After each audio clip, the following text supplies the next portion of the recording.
What's up, guys? Sparky Sean here, coming at you from UAI Reseda.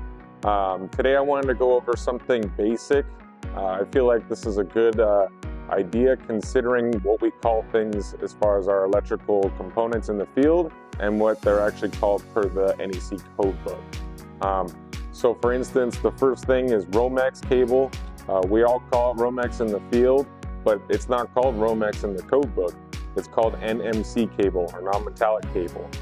For the next one, we have our MC cable, which is our metal clad cable, which we actually do call MC cable, MC in the field, and in the code. It's kind of ironic we don't call Romex NM cable. It is what it is, it's just kind of been the standard. So that's it for those two. So for our next one, we have a luminaire. Now a luminaire is a complete light fixture. As far as it goes though, if you break it apart, this is the lamp, this is the lamp holder. When it's all together as a one unit, it is considered a luminaire. Okay, this is how the code defines each item. All right, so that's it for that one. The next thing would be our outlets.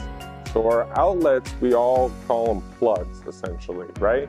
Some people call them receptacles, we call them all different things. But as far as the code states, an outlet is very simply put a box that is housing wiring for a device.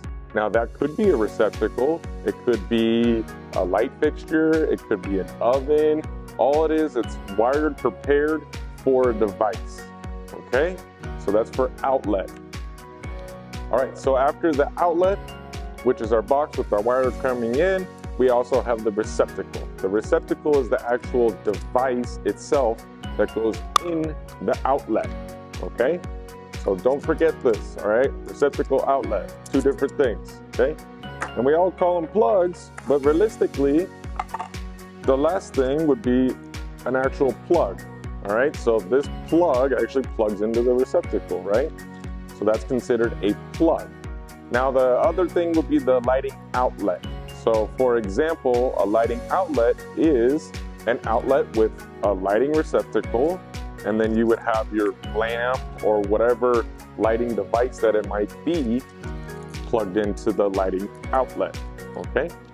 So I just wanted to go over those couple basic things. All right, now we also have our hot, neutral, and ground.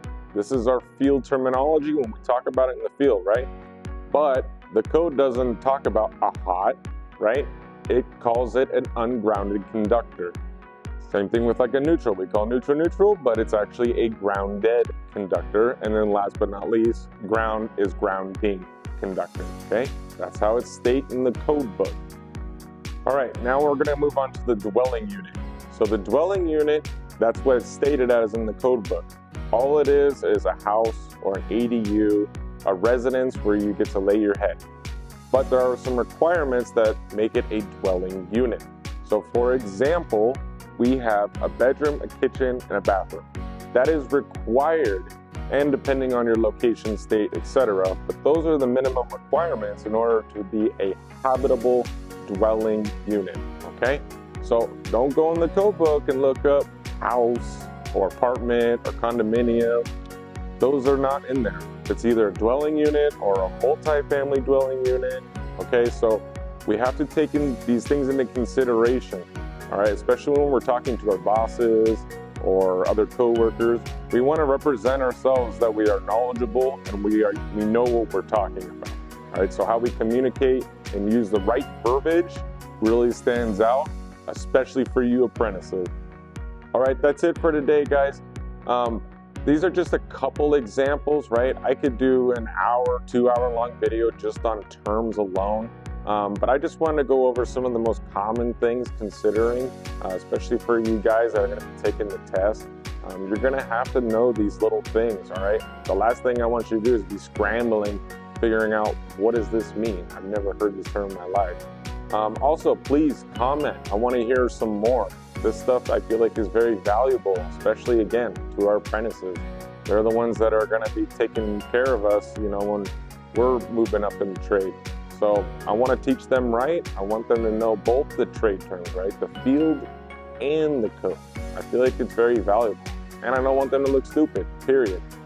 So again, that's it for me. Please comment, like, subscribe. Sparky Sean out.